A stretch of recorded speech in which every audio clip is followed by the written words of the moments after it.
Hey, I'm Russ. And I'm Steve. Growing up in the 80s, we were introduced to video games, movies, and technology that made a lasting impression on us and forever enriched our lives. I think I'm gonna cry. It's been a fascinating journey to be a part of, one that we constantly treasure. Higher, booty. Our goal is simple: share our magical moments of discovery and geek out with lovely folks, just like you. Achievement unlocked. So if you crave pixel goodness, memorable moments, and experiences that make your inner child do the happy dance, you've come to the right place. Let's do this. Welcome to Joygasm. Yeah.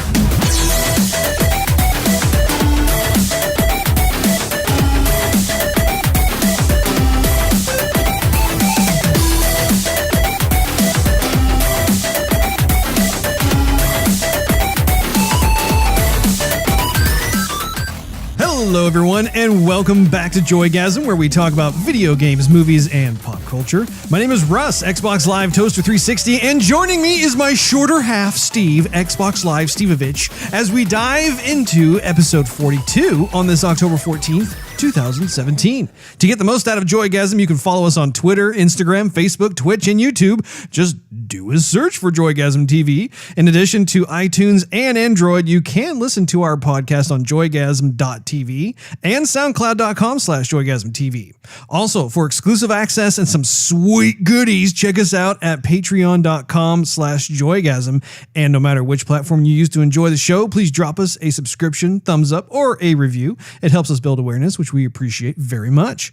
We have a ton to discuss on this episode. We're playing a little catch up since the previous episode we were actually reviewing Blade Runner 2049. If you have not listened to that or seen the movie, we encourage you to do both.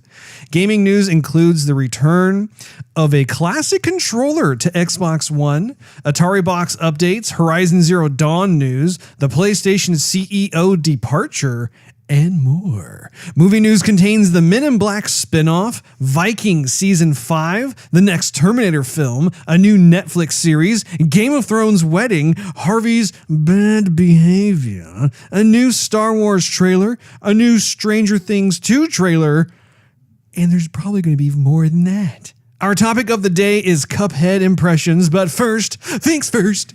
How you doing, Steve? Russ, I got some good sleep last night. Got a full battery. I like it. But I feel swole. Swole. Oh my. I went to the gym last night, and that's what they all say after you work out and you're sore. It's like abbreviated for like swollen, you know? You feel swelled up. Mm-hmm. So yeah, I'm swole, bro. I'm all swole, bro. You're looking really swole. Swole or swell? My stomach is swole. Hopefully both. That's awesome. Very nice. Yeah, you actually haven't been going to the gym? I haven't been in a few months. Few months? No. Other priorities taking place. But now you're back on the back on the track. I opened the door at 10:30 last night. I'm back. No one looked at me. Were you listening to Aerosmith's Back in the Saddle again? Yeah, I'm back. Yeah.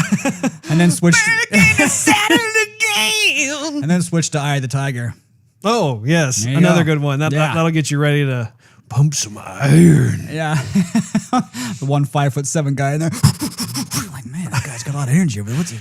I actually watched a video that was pretty funny. There's this guy who was working out in the gym, and there was this attractive female that was walking by behind him, and he was on the conveyor belt running, and he kind of craned his neck too far around and lost his balance. That happens.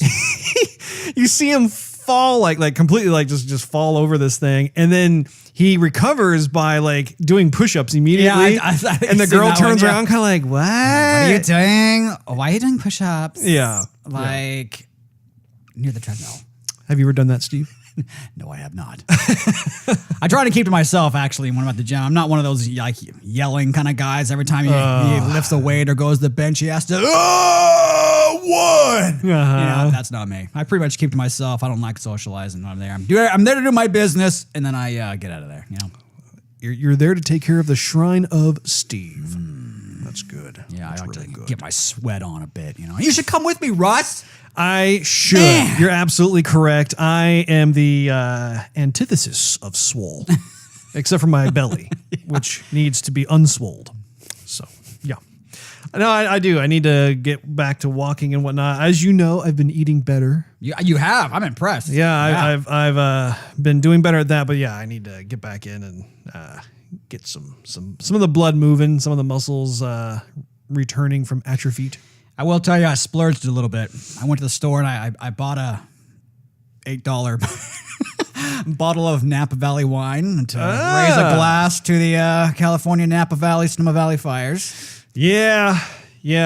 I was thinking about that as I was preparing for the show, and there's been a lot of tragedy this year around the world with the hurricanes affecting nonstop. Yeah, like countries in the Gulf of Mexico, Puerto Rico, Florida, the Vegas shootings, just a ton of stuff. The earthquakes in South America. I know that's hit quite a few places. And like you said, the fires in California, specifically the Bay Area. These fires are where Steve and I grew up. So we have a lot of family and friends who have been affected by this. Everybody, almost pretty much everybody I know. Yeah. Some who have lost their homes. And typically when I see tragic events on the news, I feel sympathy for the victims, but there's always a barrier of understanding simply because I'm not directly affected. Right. I'm watching it and it's like, oh yeah, when now we break for the commercials or whatever, and you're like, oh, that's terrible, but you don't really move much past that. But with the wine country fires, it really hits home for us because our parents have evacuated their home, and as I mentioned earlier, we have friends who have lost their homes already. So it is eerie to see places I recognize and have been to over the years on the news that now sit in ash. Yeah, they're gone. Like literally. I think you posted some sort of helicopter footage, or someone did. Yeah, I did. Santa Rosa, and just how, just entire neighborhoods are just gone. Wiped out. Like literally almost pretty much everybody I know is either an evacuee themselves, have taken in evacuees to help out, or have completely lost everything. One of the three. That's insane. Yeah, I feel compelled for us to take a moment and offer our sincere condolences to the victims, not only of the North Bay fires, but also just everyone out there who have been victimized by terrible events this year. I mean, it just seems like there's just one right after the next, and we just are trying our best to stay positive and stay hopeful, that sort of thing. But man, it's kind of a beatdown this year, isn't it? It's a little bit nonstop. We need a little bit of recovery time. Yeah. We need some more joygasms out there. We need some lighthearted entertainment, which is why we're here. Exactly. Hopefully we can try and take the edge off a bit for you folks. But man, that's just, it's just crazy how it is. I will say there is a bit of a silver lining when it comes to social media, though, in that, I can't remember if I've told you this, Steve, but I actually had a couple of friends who were at that concert in Vegas during the shootings. Yeah. And so that really, once again, that's yet another thing where it's like I'm one step closer to being in the midst of that. Not that I was there, but just there's kind of another step or another level of closeness to that. And so, it's a small world. It is. It's a small world. But what's nice about the social media platform like Facebook and Twitter is just that it allows folks to process their emotions, their feelings on what transpired. And I think that is something that's great. It acts as a rallying point for other folks who may not have heard about it, or maybe they have heard about it and just want to be able to show some love, show some support, that sort of thing. I mean, even like, when it comes to other tragedies or natural disasters, something that goes on in a different part of the world, it's been a really neat thing to see just the global community come together and try and send money that way, send supplies that way, or just at the very least be able to leave some words of encouragement and sympathy, that sort of thing. So plus it's also, if I were to continue that point on, it's really encouraging and positive to see the entire community has come together, put aside their opinions and their differences and whatever. And maybe you haven't talked to some of your neighbors in a long time, or someone you don't even know, but you're helping them out and they are helping you out. Yeah. And I've seen a ton of folks just say, where can I drop off supplies, or how can I help? How can I donate? Where can I volunteer? And it's really encouraging. I mean, and in the heart of tragedy, I mean, the positivity and the good hearts of people stand up and triumph. Yeah, you definitely see kind of the petty differences take a back seat and, all of a sudden now you're helping out your fellow human. Yeah, exactly. Which is what we're all supposed to do anyway, but I like how people are shining. Oh, absolutely. So what have you been playing or watching lately? Well, Russ, I don't want to get into it too much because we're going to talk about it later. But been playing a little Overwatch, which is the Halloween update's new to me. I didn't play, obviously, last year. Everyone been playing this year. We were late bloomers to the Overwatch game. I will say, though, that I've been putting in my time because I need to get my credits back up to get some of the skins and some of the voice, what is it, the sayings, the voice lines. The voice lines, yeah. So, yeah, I definitely want to get Torbjorn's and I want to get McCree's. He's got a few lines I want to, but I actually have not listened to any of the voice lines. I've opened a few of the Halloween loot boxes and I've gotten some, but is there a way you can actually, I guess you can. Yeah. If you go into the character gallery, there's a section called voice lines. You can just go through. Yeah. Okay. It was one time I got a legendary and I was like, yes, come on, what is it? And then it was one of Bastion's legendaries, but nothing to do with the Halloween theme. I'm like, oh, come on. You give me a Halloween loot box and don't give me a Halloween legendary. I had something similar where I opened up a Halloween loot box and I got a yellow disc flying in the air. I'm thinking, oh yeah, this is going to be great. It's going to be legendary.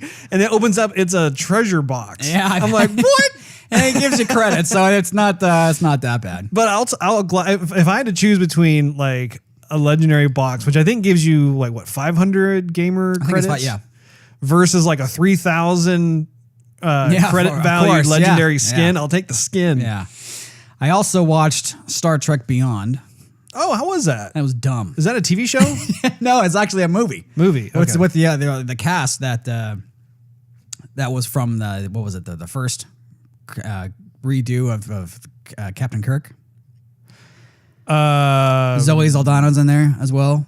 Oh, you're talking about the ones by J.J. Abrams? J.J. Abrams. Because I thought he did the I can't remember what the first name of there was one Star Trek and then there was Star Trek Into Darkness, which I think was the second one. Yeah. So this one sounds like it's a third one, which actually JJ did not direct. That was by I think it was by the director of Fast and the Furious or something. Yeah, he produced. JJ is still in the credits. He did some sort of producer, but this is dumb, huh? Man, I would give it probably a 2 out of 5. I heard that a lot of fans of Star Trek were not happy with that movie. Yeah, it was nice seeing the cast, and the cast did well.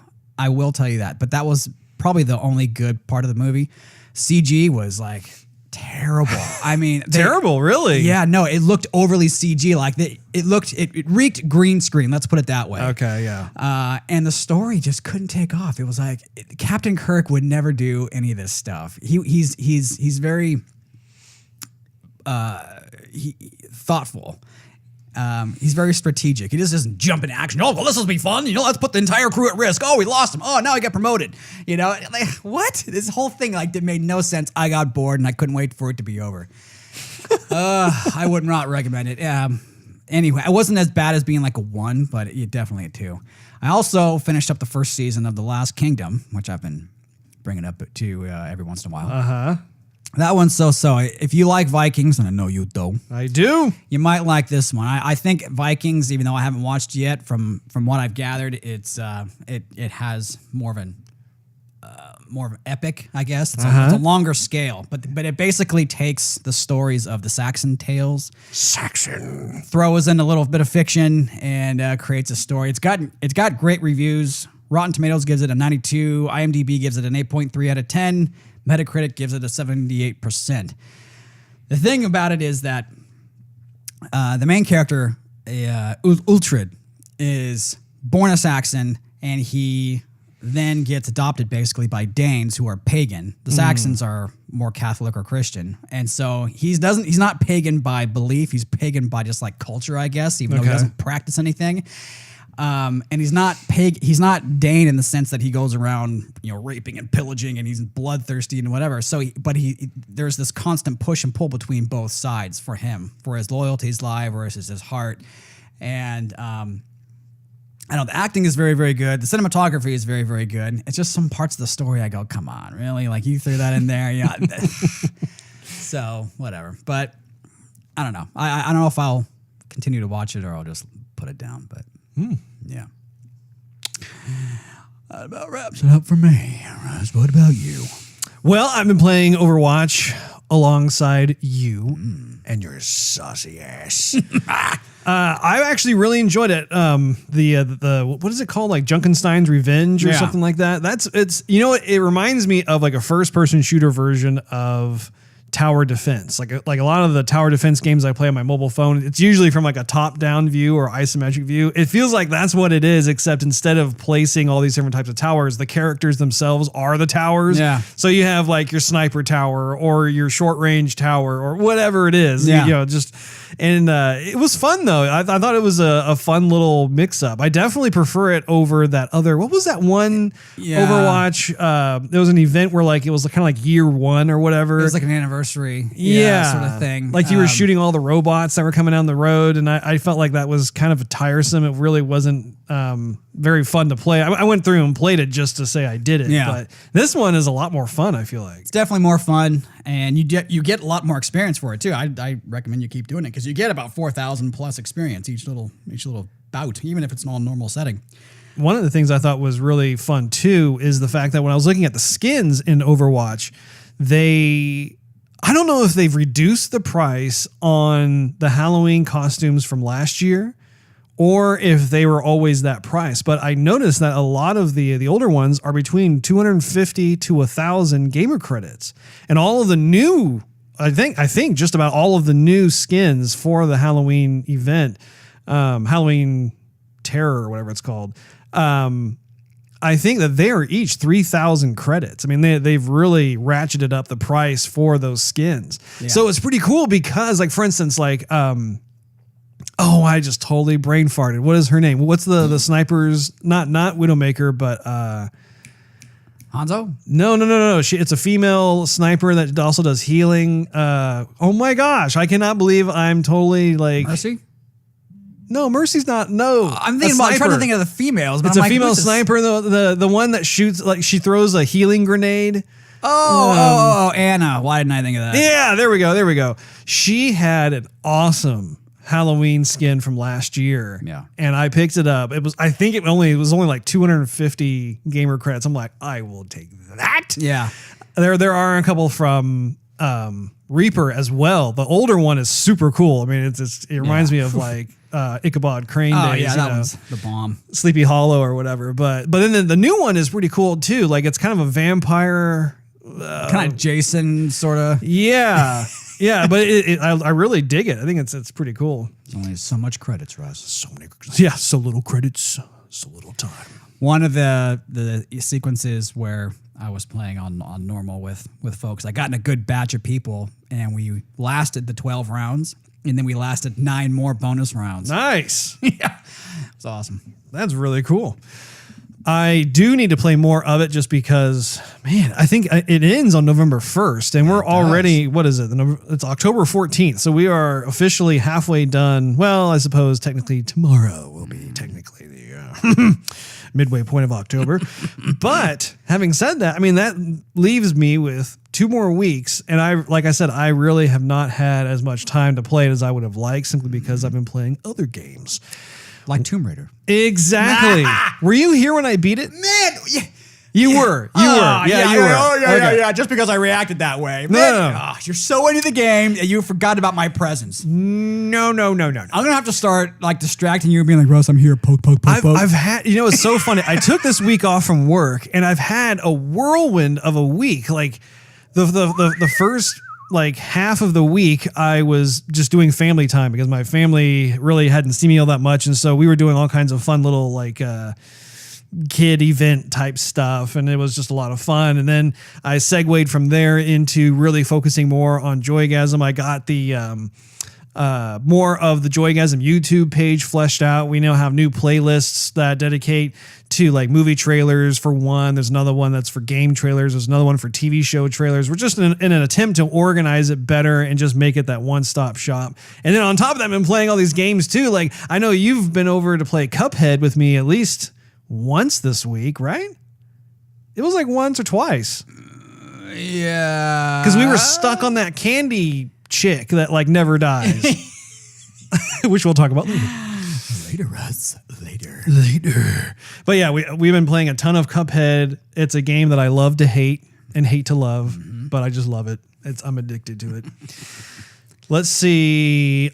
So yeah, beat Rise of the Tomb Raider. Rise of the Tomb Raider is a great game. Considering the fact that it came out 2 years ago, it's right up there with Horizon Zero Dawn. I go back and forth. I was talking to our good old friend Brad about this, but I was going back and forth with which one I liked more. And I want to say that I felt as though the characters I had to fight against in Horizon were more compelling than the people I was fighting against in the Rise of the Tomb Raider. Like a lot of the baddies there were just, honestly, they were kind of forgettable. It's like, oh, okay, you just take them out here, take them out there. Whereas every time I came into contact with a beastie in Horizon, I was just like floored. Yeah. Just super epic and whatnot. And I also think too, from a story standpoint, I really digged more of the Horizon. Now that I'm talking about it, I think I lean more toward liking Horizon Zero Dawn a bit more than Tomb Raider. But having said that, Tomb Raider had a litany of these scripted cinematic events that I thought were very satisfying to experience and try and get through. And like I said, there's a lot there to like. I actually saw, I think it was on IGN, somebody had started playing Rise of the Tomb Raider on an Xbox One X. Nice. And they were saying that, like, and you could see it too. They had the video. You could check it out if you go to their website. But you could like pause the game, go into the options, and they have several different types there where like you can make it go to from 30 frames per second to 60 frames per second. Yep. They have like the up-res of textures and stuff. Yep. And it's kind of cool because it reminds me of the Master Chief Collection where you could in real time go back and forth just to see the difference. Yep. And it seems like that's kind of what they're doing with this. There's a whole list of games that are already out where the developer is putting together a patch that's going to work well with the Xbox One Scorpio. And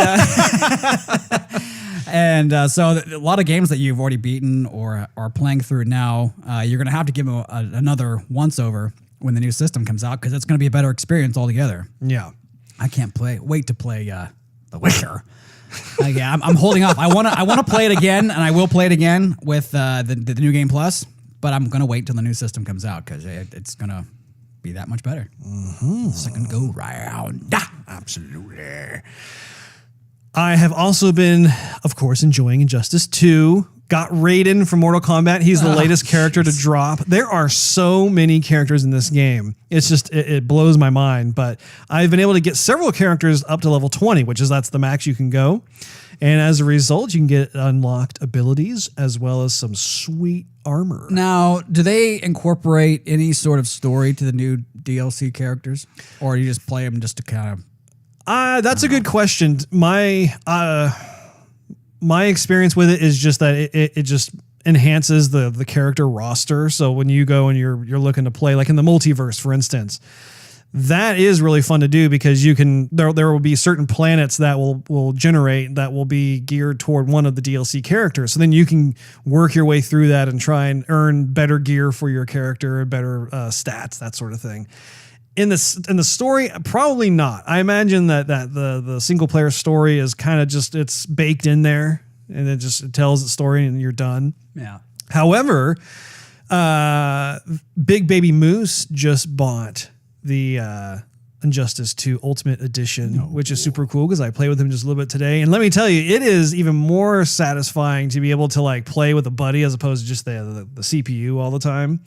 And he's new to it, but he did well. I mean, he was just like button mashing, but it was fun to be able to experience that. And he too was really amazed by just how many characters there are. And I was telling him, you would literally have to play that game almost nonstop in order to remember just all the different moves for all the different characters. I mean, there are so many characters in the game. They still have 4 more characters they're going to be dropping into that game, including Hellboy, which I'm really excited to see like what his gameplay mechanics are like.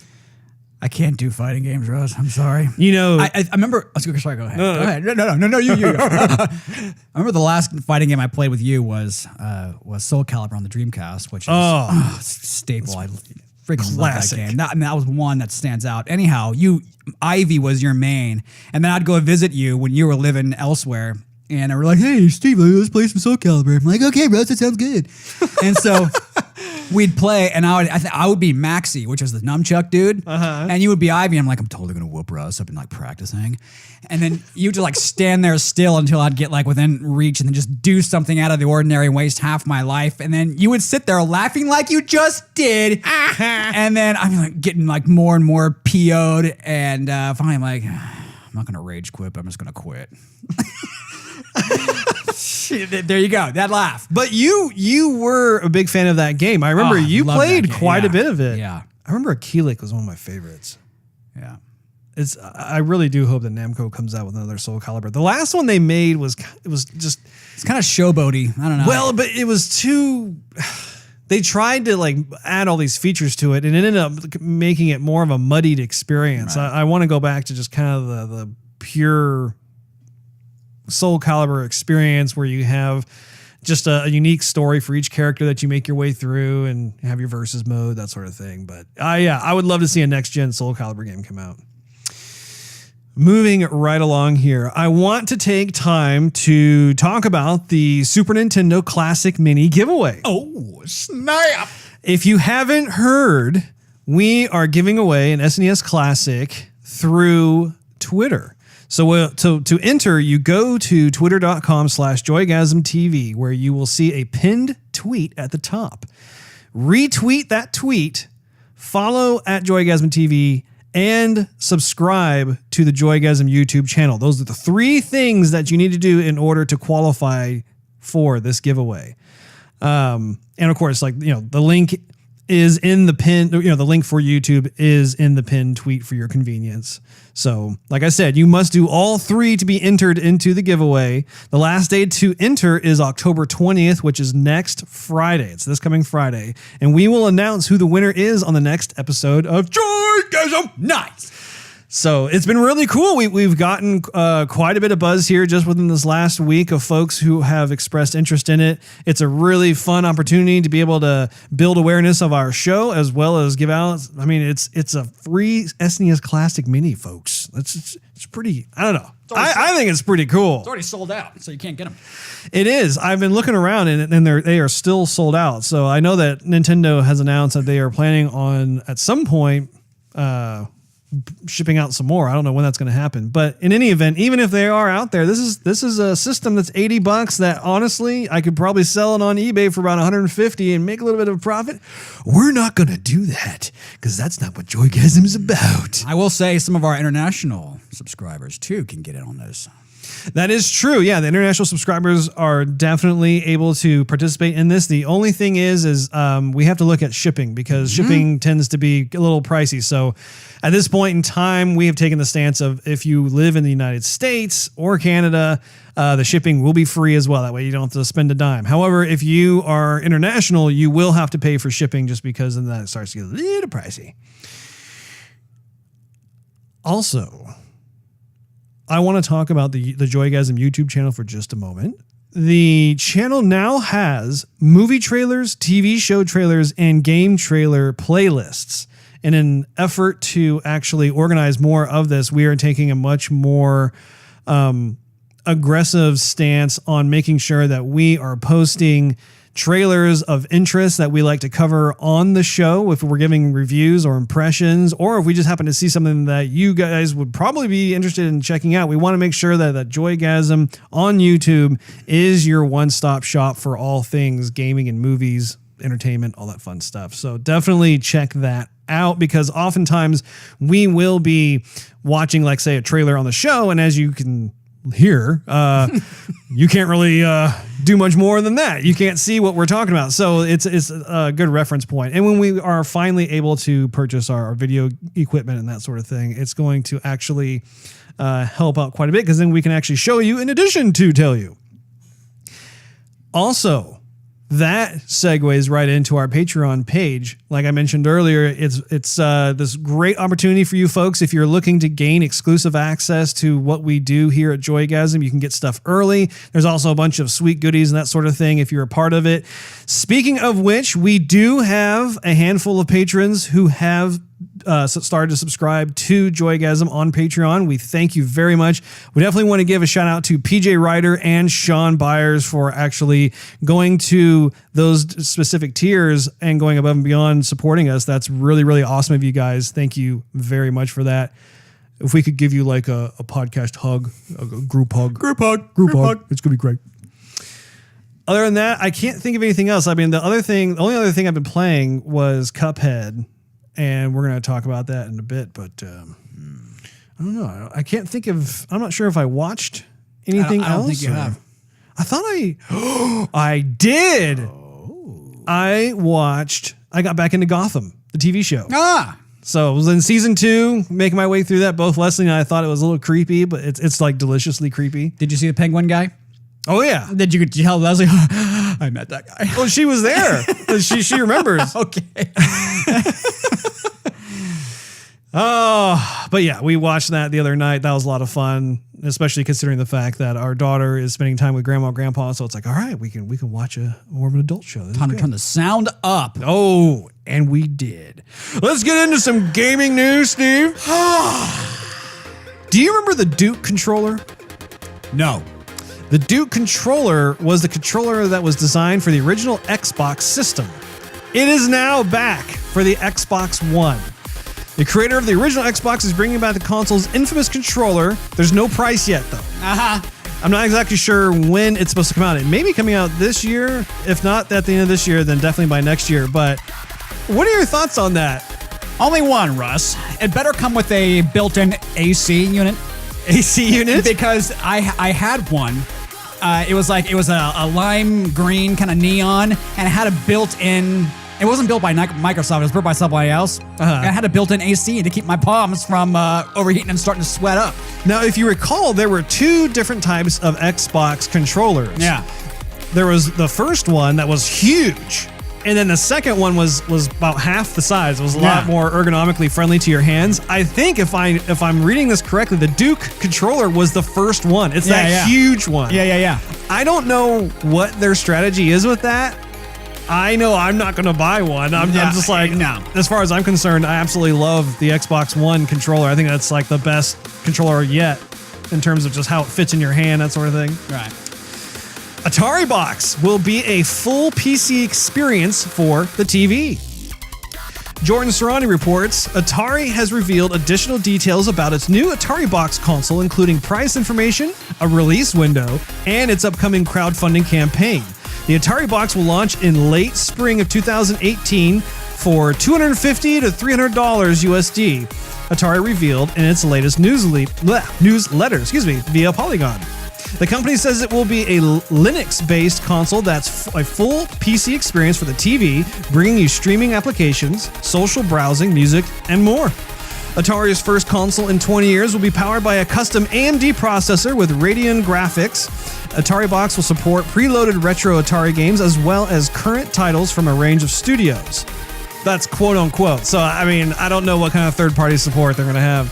You know what's kind of cool is in the original Blade Runner that came out in 1982, you saw the big Atari sign right there. We were both That's like, oh, right. that's awesome. And then in 2049, they still had the Atari there. I'm like, yeah. We had the same reaction to it. We're like, oh, there's Atari. Yeah. Well, it's kind of neat because they kept the same LA set that they had before, you know, and no one else kind of came in there. Actually, Sony did, which, that's still cool too. But, it was nice seeing the Atari. Absolutely. Horizon Zero Dawn Complete Edition announced. Sony announced today that Horizon Zero Dawn Complete Edition will be released for PlayStation 4 on December 5th for $50 USD. The Complete Edition of Guerrilla Games' action RPG will package together the base game and the Frozen Wilds expansion, according to PlayStation on Twitter. It will also come with all digital deluxe edition content, which includes weapons, resource packs, a PS4 theme, and a digital art book. So I probably won't be picking that up since I already have the regular game, and all I need is the expansion. But for those of you who have not played that game on PS4, this is probably the definitive edition that you will want to purchase. So I highly suggest you get one. Now, this next story is a bit interesting. It caught me by surprise. The headline reads, PlayStation gets new CEO as Andrew House steps down. Lucy O'Brien reports PlayStation president and global CEO Andrew House is stepping down from his role with current deputy president of Sony Interactive Entertainment, John Tsuyoshi Kodera, taking his place effectively immediately. Per the official announcement on Sony's website, House will remain with SIE as chairman for the year for transitional purposes and stick with Sony as director and chairman of SIE. House took PlayStation's reins as global president back in 2011, but has been with the company since 1990. I was like in 6th grade back then, where he served in corporate communications at Sony headquarters. Last year, he led the merging of Sony Computer Entertainment and Sony Network Entertainment to create Sony Interactive Entertainment. Other than that, there's really not a lot of information as to why he's stepping down. I found that surprising considering the fact that, this past E3, I thought they had a great showing. I'm very curious to see like what other kind of news may leak out in the future, but I don't know.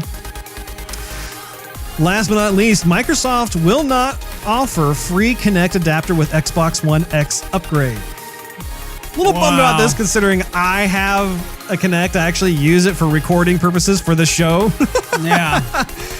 But I have a quote here. It says, "We provided free adapters for a good part of last year following the X1S launch, but that program has ended," said Aaron Greenberg, Microsoft's head of Xbox Games Marketing.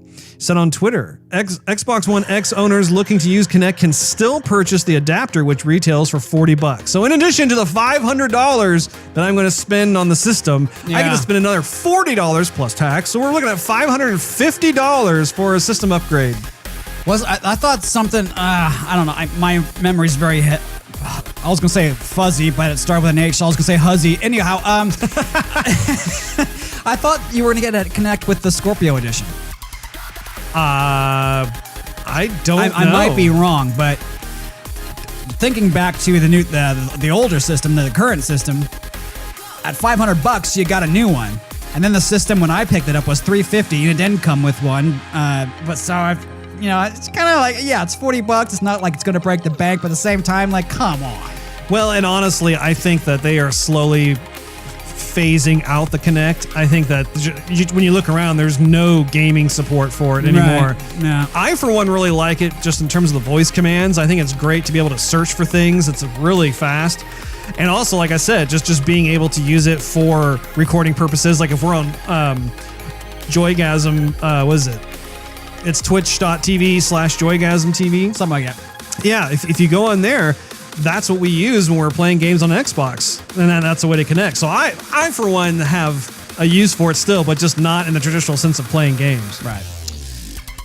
Well, I say that's just about it for gaming news. Let's segue right into movie news, Steve. Men in Black spinoff in works without Will Smith or Tommy Lee Jones. A new Men in Black spinoff film is in the works, but there is no plan at the moment for Will Smith and Tommy Lee Jones to return as J and K. According to Deadline, Sony Pictures has fast-tracked the film for release in May 17th, 2019, a couple of years away. This currently untitled sequel has Steven Spielberg on board as an executive producer. What it does not have yet, though, is a director or any actors. What do you think about that, Steve? Probably they had to replace K because everyone's going to think of K as K from Blade Runner 2049. Mm-hmm. And which, to me, that stands out more than Officer K and Men in Black. That's actually interesting. I never really thought about the letter on that. But they could easily come up with other letters. Yeah, true. Well, right, but they can. If they come out with this guy with the same name or a similar name, people would be a little bit confused or thinking about another movie than Men in Black. Mm-hmm. So, well, this next story has to do with something I'm pretty excited about, which is Vikings Season 5. We have a teaser trailer, and I know you have not seen any Vikings, Steve, so I feel like watching this trailer will give you a little taste. Well, are you even caught up with the Vikings, Russ? I am. Oh. Absolutely. My bad. Let's check it out.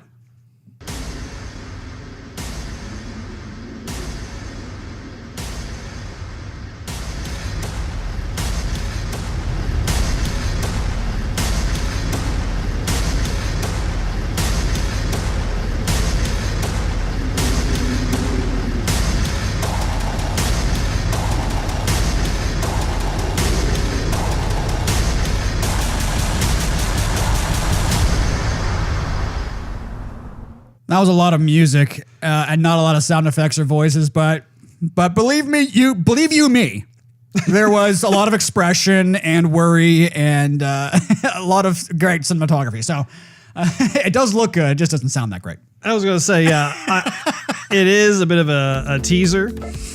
So there's no exposition, whatnot. Look like a lot of Vikings bloodied and they were looking fierce. There were definitely Vikings in it, Russ. But in terms of the cinematography, just the way the characters look, I mean, did that kind of pique your interest a little bit? A tad bit there. I'm telling you. This guy right here, this guy's excited. Cannot wait for it. I know you love you some Ragnar.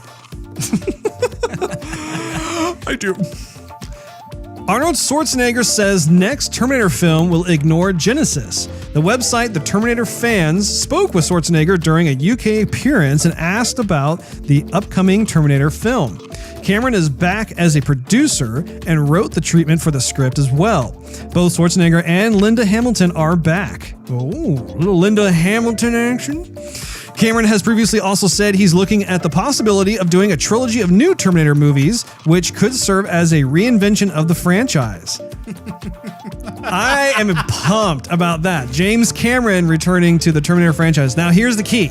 He has to direct it. He can't just be in a producer role. In my opinion, he needs to be in the director's chair because he's the one who made Terminator 1 and 2, right? Which were the best. I'm sorry. Terminator 2 especially, my favorite, hands down. You just can't compare. I think I don't know, I'm speculating here, but I think he wanted to leave the original Terminators alone just because they were so successful as they were, and he wanted to leave that lasting impression of happiness and joy and fear and whatever from his movies. And then everyone thought in Hollywood, let's keep on going with the Terminator movies because they can make a bunch of money. And so then they did, and then I don't know how much money they made, but they made more and more and more, so they made enough money, I guess. And then Cameron goes, maybe it did make money. Maybe I should get back on the bandwagon. And then he comes out and... Or maybe those other ones just really were not very good at all, and he wants to rekindle the glory days of what he made initially. Perhaps. Netflix makes deal for new Shaft film with Samuel L. Jackson. Shaft! Deadline reports that in order to secure the international rights and allow it to stream the new film outside of the U.S., just 2 weeks after it hits cinemas, Netflix may be fronting up over half of the film's $30 million budget. Ooh, what's your math? This Shaft reboot is currently untitled, but is set to see members of the 2000 offering. Samuel L. Jackson and Richard Roundtree return to the cast. This is important because up until this point, Netflix has only been doing original series, like House of Cards and that sort of thing on their platform. The fact that they're trying to now jump into films itself and be able to capture those exclusive rights once the movie either leaves theaters or perhaps maybe it's like halfway through its theater stint. I don't know, but it definitely looks like they're trying to jump on that before everyone else. Are you sure it was Richard Roundtree or his twin cousin Richard Squaretree, Russ? Yeah, Roundtree. Help it. Okay, go ahead. Go on. Idioto! Game of Thrones, Jon Snow and Ygritte actors are getting married. Aww. According to IGN, Kit Harington and Rose Leslie, who played on-off, extremely off couple Jon Snow and Ygritte in Game of Thrones, have announced that they are engaged to be married. You've never watched Game of Thrones, but this couple actually had a lot of chemistry. Hey. I got to, I think, season 3 before I put it down. Okay? The couple, who began dating on set for the show's second season in 2012, made the announcement through the Times newspaper. So I think that's cool. I wish him well. I think that's awesome that they're doing that because it definitely seemed like there was some sort of natural chemistry that was on screen. So, excuse me. The next story we have here this is a big one. This is one that's making the rounds. Harvey Weinstein fired from his company. The board decided to oust Harvey Weinstein from his own company after mounting allegations of sexual harassment, rape, and more.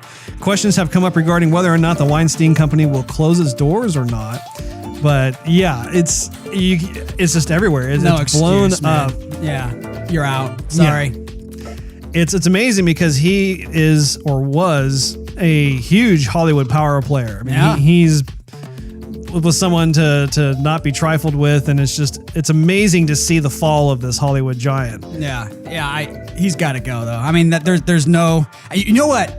There's other actors that are coming out with some of these allegations too, like your favorite Ben Affleck. Really? Yeah. They're starting to slowly but surely come out. You know, I think I did hear about that. Didn't was it Rose McGowan who said something about it, or was that somebody else? Yeah, well, the Hollywood Reporter has been saying stuff, and the Daily Mail's been saying stuff, and news has been coming out. But I'm glad that this happened on multiple levels. Not only do all women deserve the respect and treatment that I mean, they're not owed it. This should be like a staple of humanity. Everyone deserves respect, right? And be treated equal. Mm-hmm. But it just goes to show that no matter how rich you are or how powerful you think you are, the law is the law. Yeah. And he's got to go. He's got to go to jail. Whoa, there's some good music for you there. Really? Now I brought it. That's some jail music. So we have a couple more trailers here that we just want to check out real quick. This first one is the latest Star Wars trailer that dropped during the Monday Night Football, actually. But it's one that definitely has a lot of goodness to it. Let's check it out. When I found you, Yes? I saw raw, untamed power. Like me. And beyond that, something truly special.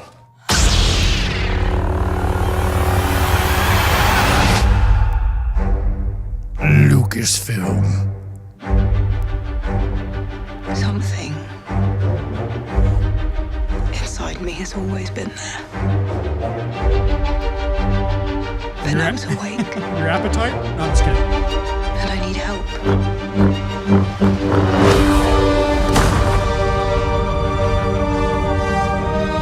I've seen this raw strength only once before. It didn't scare me enough then. It does now.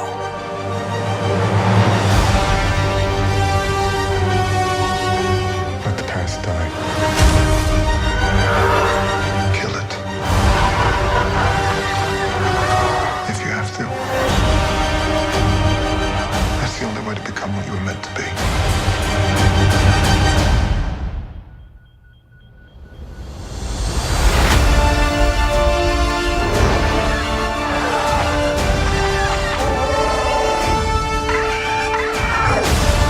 We are the spark that'll light the fire that'll burn the First Order down.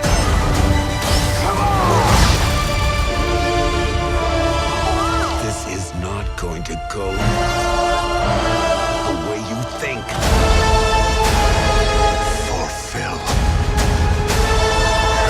your destiny.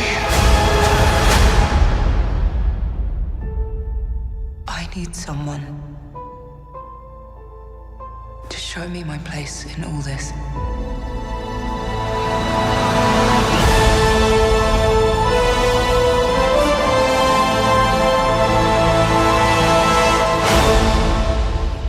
Oh, it looks so good!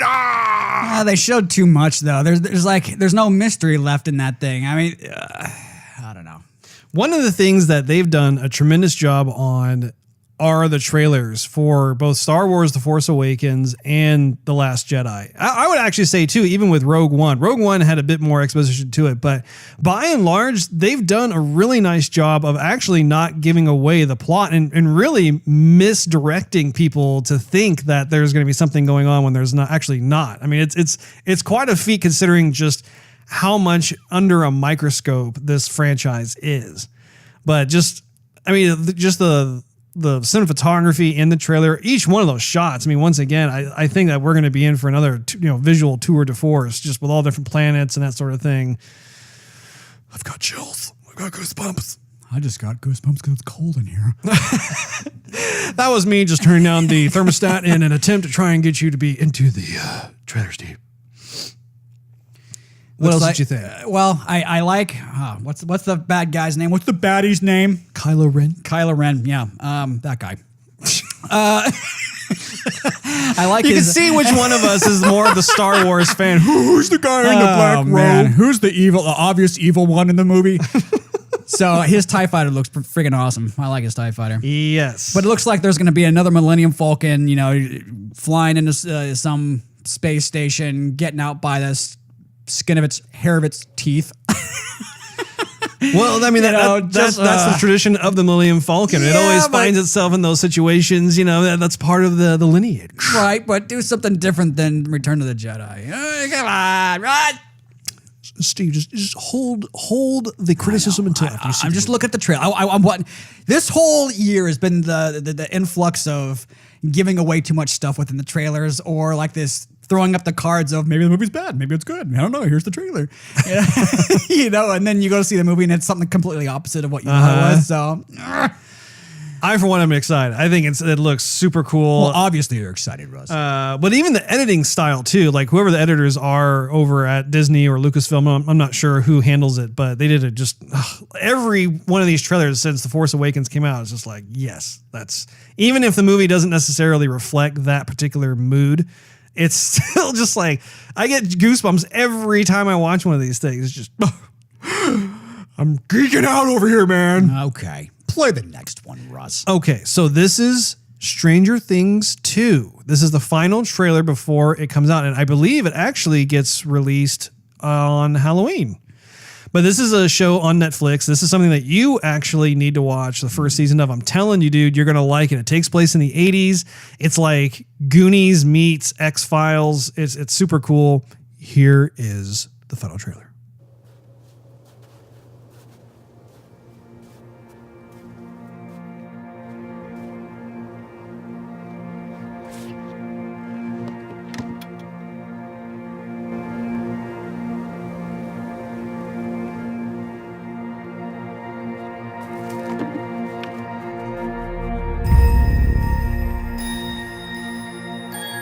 On Halloween night, Will saw a sort of shadow.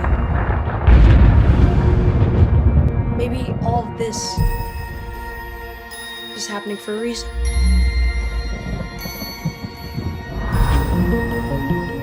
These are not nightmares. It's happening. And it all leads back to here.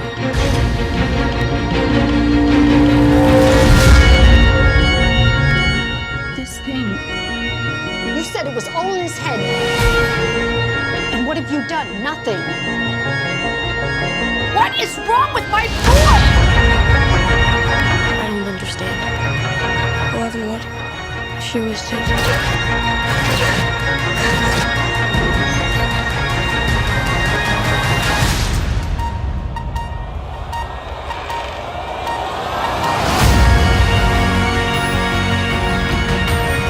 It's like it's reaching into Hawkins.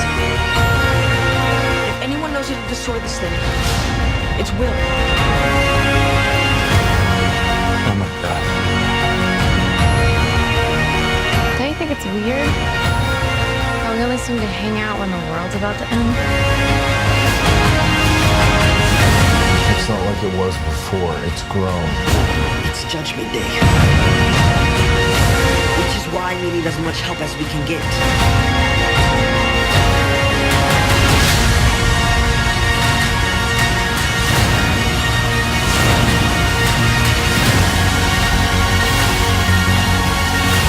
Is anyone there? Anyone! You should go now. It's almost here.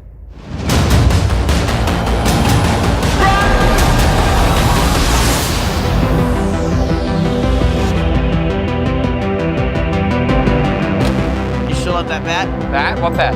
One with the nails.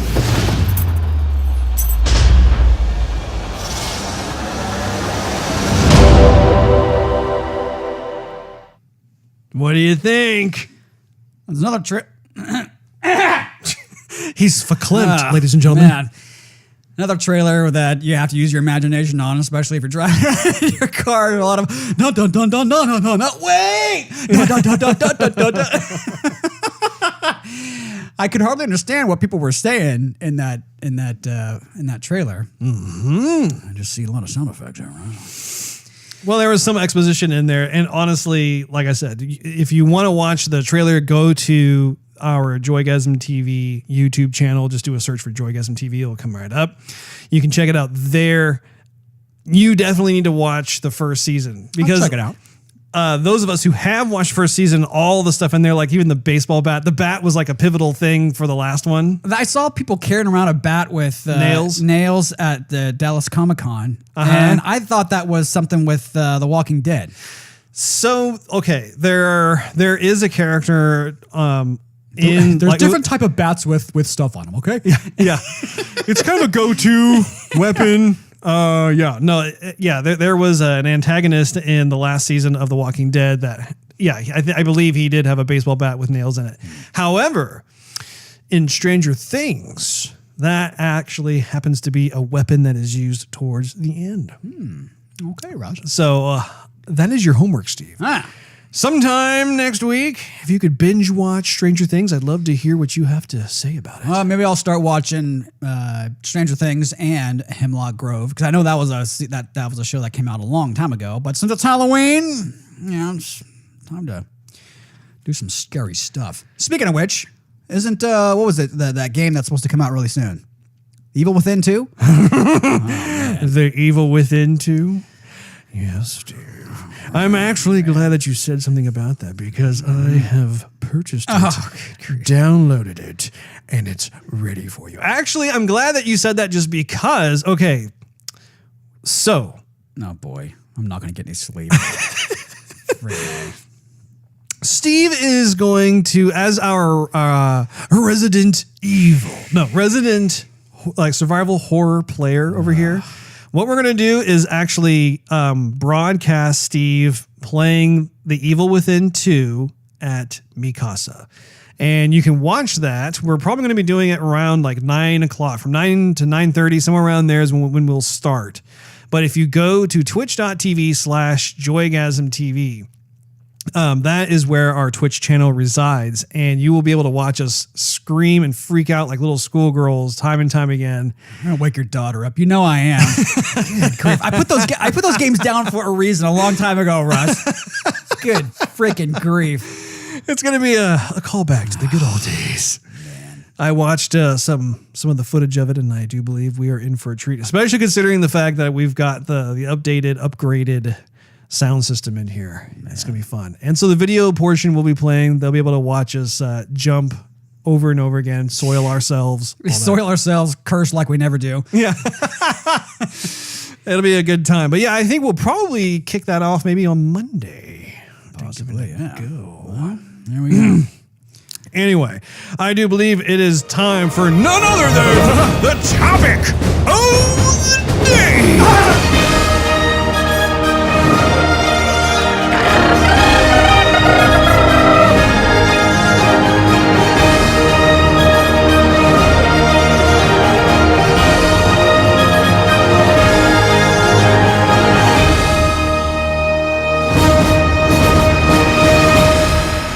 Our topic of the day is Cuphead impressions. More specifically, Cuphead playthrough impressions. So, for the last week, or maybe 2 weeks, I can't remember when it actually officially came out. Was it last week? We've been playing it. This is the second week we've been playing it, so it came out a couple weeks ago.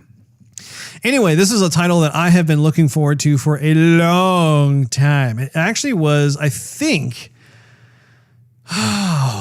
it was demoed, I believe, back in 2014 or something like that. I can't remember what it is. I believe the game has been in development though since like 2011, 2012, something like that. I think it's literally been in development for like 5 years.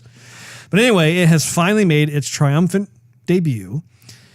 And I love it and hate it. What do you think, Steve? I concur with that one, Doctor. This goes back to like your Steamboat Willie days animation style. Oh, yeah. So all the characters are kind of dancing for no apparent reason. They're just, we're going to die, but okay. Life is great. Those over-accentuated idle animations. Oh, man. I was just thinking that in my mind. And then those evil like black spiders with the long legs, but like the regular Mickey Mouse gloved hands. Yeah, that nasty laugh they always have. Man. Yeah, the game itself has, for those of you who have not seen the game, it's like this 1930s cartoon, and you literally feel like you're playing an interactive 1930s cartoon. The way everything looks and moves and everything, I mean, it's spot on. And it's seriously one of the hardest games that I think both of us have played in years. I would say we haven't played a game that hard since the 16-bit days. Yeah, no, and I think a lot of other YouTube creators and Twitchers, that's what I'm going to refer to them as. Anyway, I'll probably feel the same way. I mean, this is old school difficulty where it's not, look out for some firepower coming your way. It's timing and platform jumping and indestructible environments or stuff that is thrown your direction. So it's not only trying to shoot the enemy or snap at the enemy, snap till he can't be snapped no more and he just self-destructs. Which is great because it's like, I think they're playing swing music. And so Yes. the snapping is to kind of like what they're listening to. And at the same time, it's their weapon. I don't really understand how that works exactly, considering the fact that they are cups. Yeah, I know. It doesn't make much sense. Like I was expecting the ammo to be something that like resided in the cup, the heads of the cups. Yeah, the really. Cup head. I don't know. It kind of made me think of a game I used to play. I think when I was in 5th or 6th grade. It was for the Genesis. I think it's called Dot or Red Dot or something like that. Maybe I'm wrong, but anyhow, it was a 7-Up game, as in like the drink, and you were the dot within the 7-Up, and you would shoot bubbles at your enemies. And actually, the game graphically looked pretty darn good. But it was so funny because that game was just a total advertisement for 7-Up. Yeah. But the production values of the game and the gameplay mechanics were actually legit. Like you played through it and you're like, man, this is a good game. Yeah. And the whole time it's just one big advertising campaign for the soda. Right. But no, so Cuphead is a game that you get severely pissed off at. Yes. But it's hard, but it only gets to a certain level because right when you're just about to rage quit, you're like, oh, that freaking effing jelly bean. Yeah. Did you watch that video I sent over your way? Yeah, I thought it was so gratifying to watch that just because you and I mean, we got so pissed like playing this game. We're just like, what is the deal? Yeah. And watching that compilation, I sent Steve this compilation I found on YouTube. You can find it if you do a search for just like Cuphead Rage Quit or whatever. But you saw players from all over the world, male just and getting female. Yeah. I was actually pleasantly surprised at the amount of females that were interested in the game. Yeah. So that was really cool. But I mean, it didn't matter if you were a guy or a girl, like just woo! People just got so mad. I mean, you saw people breaking their keyboards. You saw people like just smashing their Xbox controller or whatever. Like that one guy is like, I'll be right back. I got another controller. I mean, you just saw people who were just so angry, but yet there's something about the game that compels you to give it, quote unquote, one more shot. Yeah. One more time. One more time. One more time. Can't go to bed yet. Yeah. Well, I think because for this generation of gamers, it's something different that they've never played before. Right. Russ, we have, but we're not used to it anymore. So that's kind of both halves of the coin. So when we go back to play it, it reminds us back of the cartoons and of the old 16-bit platform games with next generation graphics and animation. And the animation is to die for because it's literally like somebody drawing on a board. I don't know how they did this. Oh yeah. It's like you're those little souvenirs you can get at Disneyland where it's a small little flip book, but you have to kind of bend the pages and go right like that. The flip And actually, book, yeah. it looks like a cartoon playing because everyone's drawing the pictures. That's how the game plays. And so when you're fighting a boss or something, it's not like he just transforms in this clunky kind of way or something out of Metal Gear Solid, let's just say. They go buck wild with it. You're like, okay, what is going to happen next? And it's amazing. One of the things that I researched on with regards to Cuphead is finding out what was the inspiration for the game. And they were interviewed. I can't remember who interviewed them off the top of my head, but there were two games that they said were inspiration. One was Contra, which I could totally see that. But the other one was a game that was actually one of my all-time favorite Genesis games. And I think you may remember it. It's called Gunstar Heroes. Yep. Do you remember how that developer Treasure was the one who made Gunstar Heroes? Yeah. They actually made some other titles as well, and I can't remember which ones they were. However, Gunstar Heroes was seriously, I mean, that was a 2-player co-op side-scrolling shooting game, and you and I loved that game. It was so good, and when I thought about it, you do see a lot of the same sensibilities from Gunstar Heroes in Cuphead. Right. It's just, I mean, obviously Gunstar Heroes, though, you had more of the traditional play of like you play through a level first and then you get to an end boss. Right. I think with this game too, it forces you to play with two. Well, it doesn't force you to play with 2-player, but it's really fun to play with 2-player. And I've watched a lot of these YouTube creators play by themselves. I'm thinking you're missing out. I mean, it's fun back in the day to have a buddy or your bro on the right next to you on the couch and to play this game. It's not multiplayer. You can't link up with somebody on. Man, well, I don't know if you could link up with another person online or not, but just having somebody there and go, okay, we're gonna do something a little bit different. We need to time this. You stand on that side, I'll stand on this side. Yeah, you do this, I'll do that, and then if you miraculously beat a boss or a level after 106 tries. Oh yeah. The other person's right there to give a fist bump or a high five to or scream for joy, which you can't get that with multiplayer really. Well, and that is something, I'm glad you brought that up just because it's pretty seldom that there is that type of reaction that is elicited from a game these days. And to your point, exactly. I mean, when we finally would beat a boss, I mean, we felt just the need to give each other a high five or to do a fist pump in the air, Arab fist pump. Yeah. Or just like, yell out, in victory, that sort of thing. I mean, you really haven't had that in a long time. And I do believe part of that has to do with the fact that a lot of games of today don't really have a difficulty that is ratcheted up in the same way that Cuphead is. Obviously, Cuphead is different in the sense that it's a 2D side scroller type of game. And so it is kind of exclusive to that. But having said that, I mean, like a lot of times we'll have more of these game types that are kind of participation trophy-esque in terms of just, getting through one level after the next. You get an achievement for pressing the start button, just that kind of thing where you're like, why am I getting... You passed the level, yay! Yeah. It's kind of like, okay, well, I got some more achievement points for that. That's cool. But like, I don't really feel like a sense of accomplishment or achievement. You bought something you were supposed to buy, yay! Yeah. Celebrate hold on, I gotta get my mediocrity. Thank you. Yeah, I had to think of the thought first before I opened my mouth and said it. Mm-hmm. Yeah. So I really think that there is a payoff when it comes to defeating one of these stupid bosses. These bosses are just man, like they're all awesome. hard. They're awesome, but they're so difficult. Yeah, and I can't stand when there's something that you can't destroy. Come on, really? Like that freaking Jawbreaker flying around with his other junior Jawbreaker and the jelly beans that run around everywhere. I tell you one of the side notes that and the princess shooting cotton candy at you. Gosh, that chick has got to go.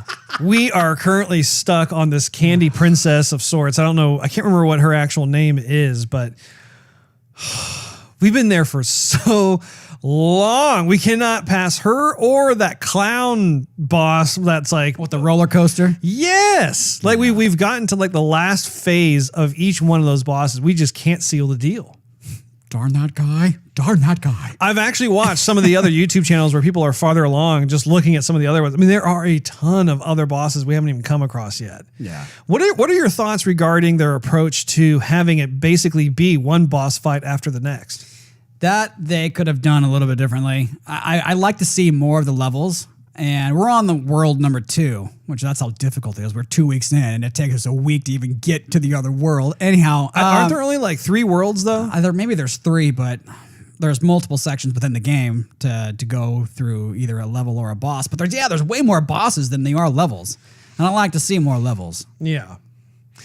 Yeah, but again, even with the top-down map, that's something that I really like too, because that goes back to the old days of just going and being able to have a little bit of flexibility, choosing where you want to go next. I know Super Mario World was really good about that, where you could kind of choose which level within levels you wanted to go to. I also think what's really cool about the game is the ability to be able to choose which weapons you get. What you could do is you can collect certain coins throughout various maps, which is kind of a bummer because there are so many boss levels. You really don't have like the normal levels to be able to collect coins in.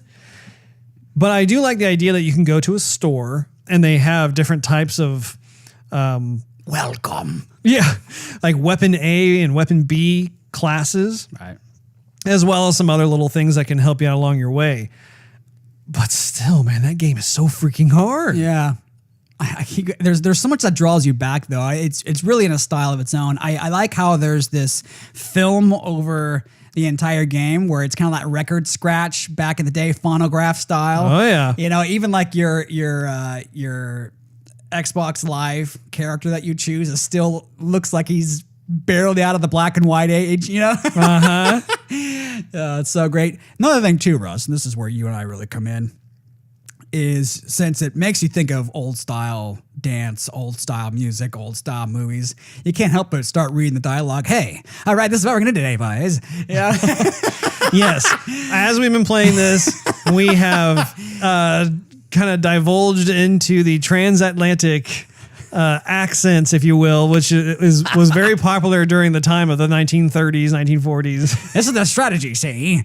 We're going to jump here and jump there. We're going to take turns doing this, see? Make it snappy. Exactly. Yeah. And just depending on which boss that we're on, we will have certain quips or funny little things, little double entendres that we'll say. And it helps, I feel like, to break up the frustration. Frankly, Steve, I just don't give a damn. Yeah. Oh, and actually what we'll do too is we will broadcast ourselves more on twitch.tv/Joygasm TV. And you can hear us be, ridiculous. Be stupid. It's half the fun. What other thoughts do you have on the game?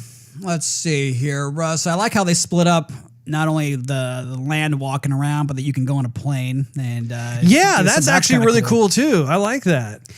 I like how you can parry to bring your mate back.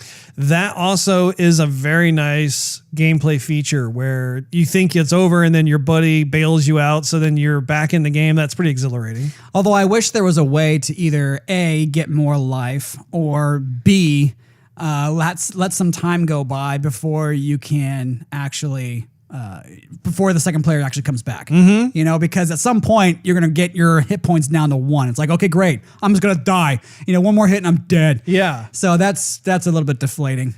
Although, I mean, it does introduce the sensation of totality by having it like that, where it's like, nope, there are no health packs. Yeah. There is no way to be able to try and recoup some of your lost hit points. But sometimes with the little objects that you can parry over, there's almost no reason to parry on them.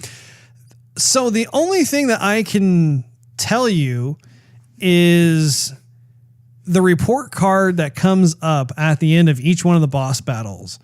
There is a section, I believe, that has to do with the amount of parries you were able to successfully pull off. But other than that, I don't really know if if you receive anything else, because it's like, I don't know. It strikes me as a little odd that they would put that in there, just because typically I would expect something like if you were able to make like a certain amount of parries, maybe then you could get like one of your health points back. Right. Something to that effect, because obviously there is a certain amount of risk involved. Like if you're trying to hit those pink objects at the same time you're avoiding all the gunfire and the other deluge of just crap that's in the air coming at you. I mean, you have to really take a risk to get that. That's something that I think we should probably look into, because honestly, I don't know if there is any other type of value associated with it. Especially because you have to get coins to actually buy and acquire stuff in the game. Some stuff is free. Like if you progress far enough, they'll actually give you something like that. The bomb feature, I think that one character we met is like, oh, here's a new feature for your plane. Yeah, congratulations, guys. Right. But that requires you, if not, that requires you to go back into the levels you just beat to replay them again to hopefully get some more coins to help you progress, which that's kind of a grind in a way for a game that you had to spend. How much money was it? What, for the game? Yeah. Oh, it was only $20. $20, but still $20. You have to go back and keep on grinding through. I would think they would provide a way to allow you to get more coins to spend in the game to upgrade your weapons or your life Sure. or health. Yeah. Also, I mean, sorry to cut you off. No, I'm you're really good. sorry. I'm sorry, Russ. Lo siento. What's the deal with the report card, though? I mean, if they're going to, what happens if you get an A? If you get an A plus, Apparently, the highest rating is an S, which I was not aware of. I thought it was just A plus. and then you get a what? bragging rights. Bragging rights. That's what you get. Which, honestly, in a game like this, that's saying something. I mean, if you can tell them, yeah, I got S's in all my my levels. Yeah. Then it's like, dude, how did you do that? I mean, like, we're just trying to like limp our way along. Like, We're just trying to survive. we made it through this time. But at the same time, there should be some reward. There should be like, okay, yeah, good job. You got a net. So here's 10 coins. Oh, sweet. There'd be a reward for it. That would be kind of cool to. Well, you know, is there an achievement that gets unlocked after every boss battle? I don't think so. We've received achievements for doing so many parries and I think time-wise or opening up a new world or something like that. But I don't think there's, I don't know. Again, it harkens back to the hardcore old days of gaming, man. I mean, like back in the day when you played a tough game like that, there wasn't a whole lot of reward either. I mean, it was just the reward itself was the fact that you beat that part and you're moving on to the next section. I remember back in the day, all these bosses that you would beat were just like world domination bosses. You have your little like laser assault rifle or something like that, which, that was world defying weapons, handheld that you had as well. But the bosses at the end had projectiles and bullets just flying out of every single crevice of them. Like you had to jump through all these things and time it just right. And that's how this is too.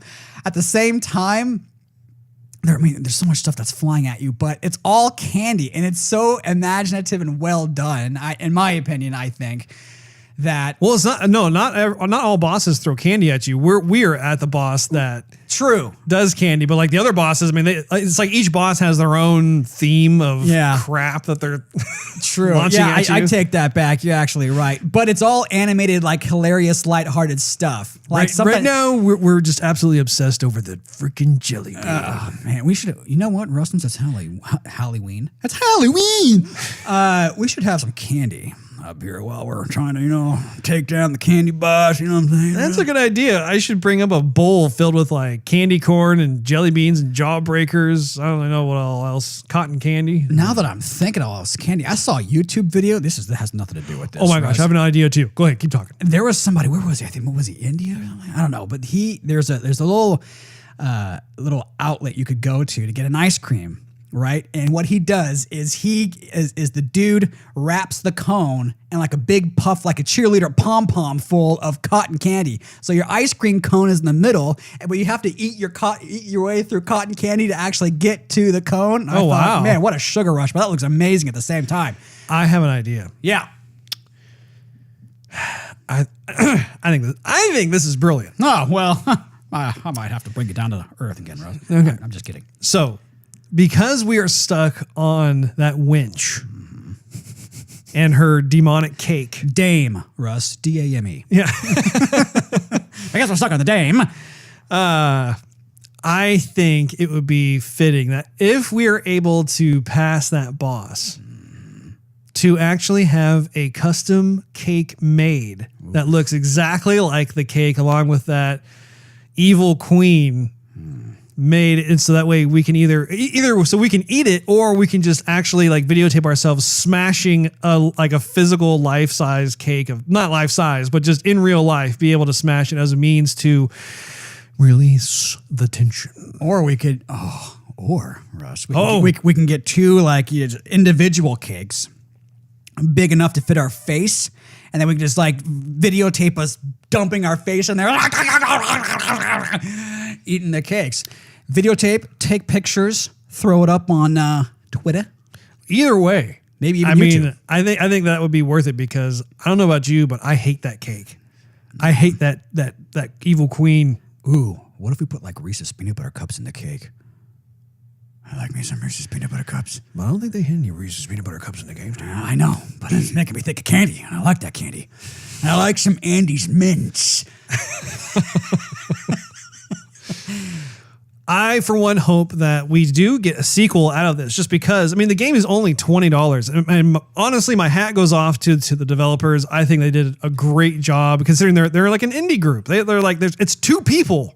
Two people made the game. That is crazy. I was going to ask you more about the developers. Now, I will say, okay, that's not entirely accurate. Hats off to you, boys. What's that? Hats off to you, boys. With your cane and hat, top hat. No, but I do know that they expanded their team halfway through. Like, it started out with just two guys who were working on it. And then I think it was like halfway or 75% of the way through development. Then they started to hire a bit more folks, just because the feedback they had received was that people wanted to see normal levels instead of just boss fight after boss fight.